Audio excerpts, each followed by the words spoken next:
Sean wakes up too because they share a room, which is odd because they're 18.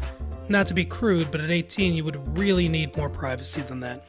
Either Corey and Sean have some sort of schedule worked out, or they're much better friends than any of us realized. Jessie laments, I am president of the school. Not her class, the entire school. We end with a depressing making of featurette. That is the face of a man who is regretting every decision in his life.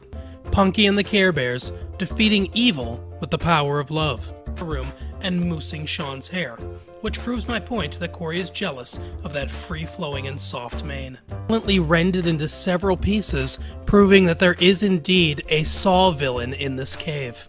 The Winslows are in the way, so we'll have to get rid of them. Considering how much the show shifted from being about the family to being only about Urkel, this just seems like a conversation between the producers that somehow made it into the script. Through catalogs for more khaki pants and sweaters. Norman Bates stares at her as if measuring her skin for drapes, and she leaves.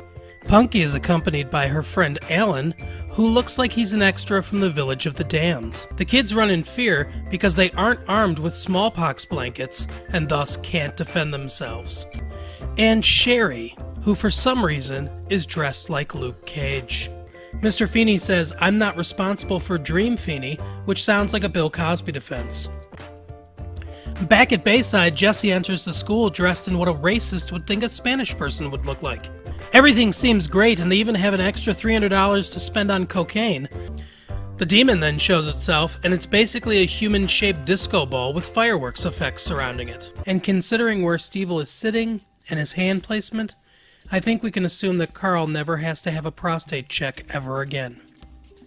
The kids think this is a fun idea because it's the 80s, and we didn't have cell phones, or iPads, or tablets, or Xbox, or the internet, so we thought horrible things like camping sounded like a good time, and says that the only doll he wants to sit on his lap can talk on her own. Eddie puts on his coat and goes off in search of a 90s handjob. Although I don't know why. He's familiar with Satan. I mean, he had to sign that contract with him to keep his show on the air for 9 years. He tells them he's not sure about any money, but they will get medals after they dissect Screech. Without the promise of a cocaine, the gang is no longer interested. Somehow expertly spackled them into the wall. So Stevel is both evil and an expert carpenter. Which means that the villain in this episode is a contractor. Only they must not have done a great job, because as soon as they're on the other side, a giant spider larger than any of the kids drops from the ceiling and gives them an acid trip before beginning to attack them. But then Alan disappears to rejoin the Children of the Corn. But you know what bothers me? Even after we go back to reality, that fire is still burning in the cave, and the picture of the kids is still on the wall. Who built that fire? Who drew an exact copy of the kids? Where is the damn demon stalker?